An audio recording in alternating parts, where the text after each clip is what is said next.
Gold, trusted gold buyers. మీరు తాకట్టు పెట్టిన బంగారాన్ని విడిపించి ఈ రోజు ఉన్న మార్కెట్ ధరకు కొనబడను.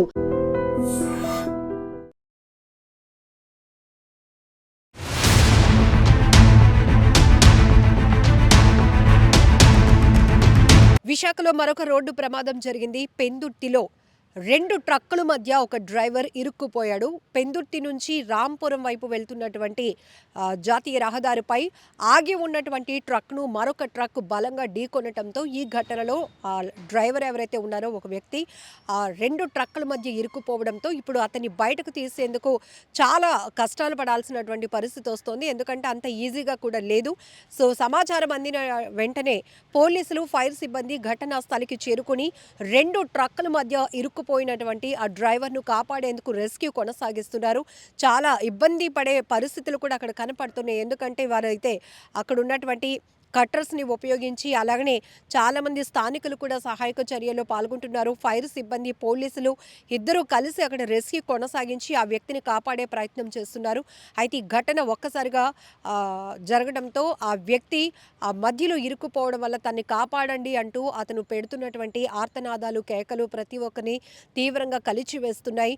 అదొక నరకం అనే చెప్పాలి. ఆ దృశ్యాలు చూపించడానికి కూడా చాలా ఇబ్బందిగా ఉంది. ఎందుకంటే ఆ ప్రాణాలతో పోరాడటానికి ఆ వ్యక్తి పెడుతున్నటువంటి కేకలు కావచ్చు, ఆ బాధతో వేస్తున్నటువంటి అరుపులు కావచ్చు, చాలా బాధేస్తోంది. మరొక వైపు ఎంత త్వరగా అయితే ఈ ఆపరేషన్ కొనసాగి వాళ్ళని, ఆ వ్యక్తిని బయటకు తీయాలి అనే ఆలోచనతో ఇటు పోలీసులు, ఫైర్ సిబ్బంది కూడా ఏ రకంగా వాళ్ళ రెస్క్యూ కొనసాగిస్తున్నారో మీరు ఐ డ్రీమ్ స్క్రీన్ పైన కూడా చూస్తున్నారు.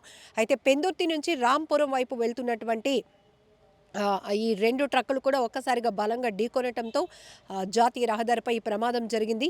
ఈ మధ్య జరుగుతున్న రోడ్డు ప్రమాదాల తీరు చూస్తుంటే భారీ వాహనాలు బలంగా ఢీకొనటున్న ఘటనలో ఎంతోమంది ప్రాణాలు కోల్పోతున్న ఘటనలు కూడా మనం అనేకమైనవి ఈ మధ్య తరచుగా చూస్తూ ఉన్నాం. ఒక రకంగా చెప్పాలంటే సినిమాటిక్ రేంజ్లో, అంటే సినిమాలో స్టంట్స్ మనం చూసేవాళ్ళం, లారీలు కానీ బస్సులు కానీ ఎగరి పడటం ఇవన్నీ. బట్ ఇప్పుడు రియల్ లైఫ్లో కూడా ఆ స్థాయిలోనే జరుగుతున్నటువంటి రోడ్డు ప్రమాదాలు చూస్తుంటే ఒళ్ళు గగురుపాటుకు గురవుతోంది. ఎందుకంటే వణికిపోతున్నారు ప్రజలు.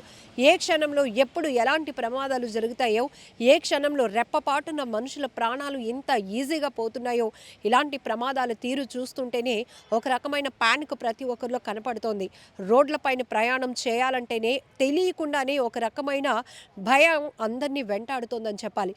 సో మనం సరైన వేలో వెళ్ళినప్పటికీ కూడా మన చుట్టూ ప్రయాణిస్తున్న, మన పక్కన, మన వెనకాతలు వస్తున్న వాహనాలు సరిగా రాకపోతే అది కూడా మనం ప్రమాదానికి గురి కావడానికి కారణమవుతోంది, మన ప్రాణాలు పోవడానికి కూడా కారణమవుతోంది.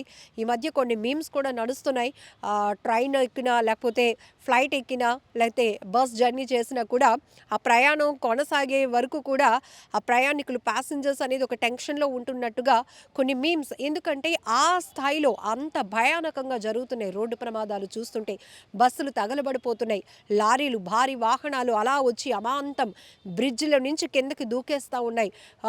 ఎదురుగా వస్తున్న వాహనాలు కూడా డివైడర్లు ఢీకొట్టి పక్కనున్న రోడ్లోనికి ఎగిరి పడుతున్నాయి. మరి ఈ స్థాయిలో ఈ దృశ్యాలు చూస్తుంటే ఒకప్పుడు మనం సినిమాల్లో చూసేవాళ్ళం, ఇంటెన్షనల్లీ ఒక హీరోనో ఒక కుటుంబాన్నో వాళ్ళు రోడ్డు ప్రమాదం, యాక్సిడెంట్ చేసి చంపాలి అనుకుంటే ఆ స్టంట్స్ అవి. కానీ ఇప్పుడు రియల్ లైఫ్లో కూడా ఆ రేంజ్లోనే రోడ్డు ప్రమాదాలు జరుగుతున్నాయి. సో ఒక్కసారిగా ఈ ఘటనతో విశాఖ పోలీసులు కూడా ఉలిక్కి పడ్డారు అని చెప్పాలి. ఎందుకంటే హైవే పైన ఒక్క చిన్న ప్రమాదమైనా కూడా అది ప్రాణ నష్టానికి కారణం అవడానికి ఎక్కువ శాతం అవకాశాలు ఉంటాయి. అలాంటిది 2 ట్రక్కులు, అది కూడా హెవీ లోడ్తో ఉన్నటువంటి ట్రక్కులు, ఒక్కదానితో ఒకటి ఆగి ఉన్నటువంటి ట్రక్ను వెనకాతల నుంచి వచ్చినటువంటి మరో ట్రక్ బలంగా ఢీకొనటంతో ఆ డ్రైవర్ అందులో ఇరుక్కుపోయాడు, నలిగిపోయాడు. అతను నరకయాతన అనుభవిస్తున్నాడు. ఎంత త్వరగా రెస్క్యూ చేసి అతని బయటకు తీసి స్థానికంగా ఉన్నటువంటి హాస్పిటల్కు తరలించి ట్రీట్మెంట్ అందించాలనేటటువంటి ఆలోచనతో చాలా హెవీ రిస్కే చేస్తున్నారు. ఇటు పోలీసులు కావచ్చు, ఫైర్ సిబ్బంది. మీరు దృశ్యాల్లో చూస్తుంటే కనుక వారు ఎంత కష్టపడుతున్నారు ఆ వ్యక్తిని బయటకు తీసి కాపాడటానికి అనేది కూడా మనకి చాలా క్లారిటీగా అర్థమవుతోంది. రియల్గా చెప్పాలంటే వీళ్ళొక సైనికుల్లాగానే నిరంతరం పనిచేస్తూ ఉంటారు అనడానికి అనేక ఫైర్ ఇన్సిడెంట్స్ కావచ్చు, లేకపోతే రోడ్డు ప్రమాదాలు కావచ్చు, క్షతగాత్రులు ఎవరైతే వాళ్ళు ప్రాణాలు కాపాడాలి అనే ఒక ఆలోచనతో వీరు ఎంత తెగించి వాళ్ళ ప్రాణాలను రిస్క్లో పెట్టి ఎంతగా వాళ్ళు ఆపరేషన్ కొనసాగిస్తున్నారు, రెస్క్యూ కొనసాగిస్తున్నారు సాగిస్తున్నారో కూడా మనకి అర్థమవుతోంది.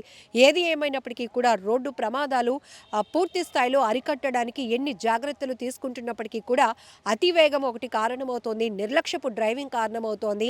ఫిట్నెస్ లేనటువంటి వాహనాలను రోడ్లపైకి ఎక్కించి వారు ప్రమాద బారిన పడుతున్నారు, మరొకరిని ప్రమాదానికి గురి చేస్తున్నారు, ప్రాణాలు పోవడానికి కారణమవుతున్నారు. ఏది ఏమైనా ఈ రోడ్డు ప్రమాదం గురించి మీరేమనుకుంటున్నారో కూడా కామెంట్ బాక్స్లో మెన్షన్ చేయండి.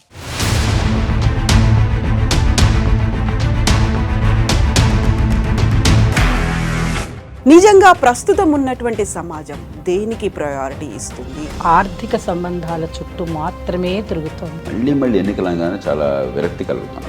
మంచి అనిపిస్తుంది కదా, లేడీస్ కూడా ఛాలెంజింగ్ జాబ్స్ చేసినప్పుడు చాలా బాగుంటది. ట్రాఫిక్ అసిస్టెంట్స్ గా నియమించిన ట్రాన్స్జెండర్స్ అందరితో సాల్యూట్ చేయించుకుంటున్నారు. ఫుడ్ డెలివరీ ఇవ్వటానికి వెళ్ళినటువంటి డెలివరీ బాయ్ అనిల్ పై కళ్ళ ముందు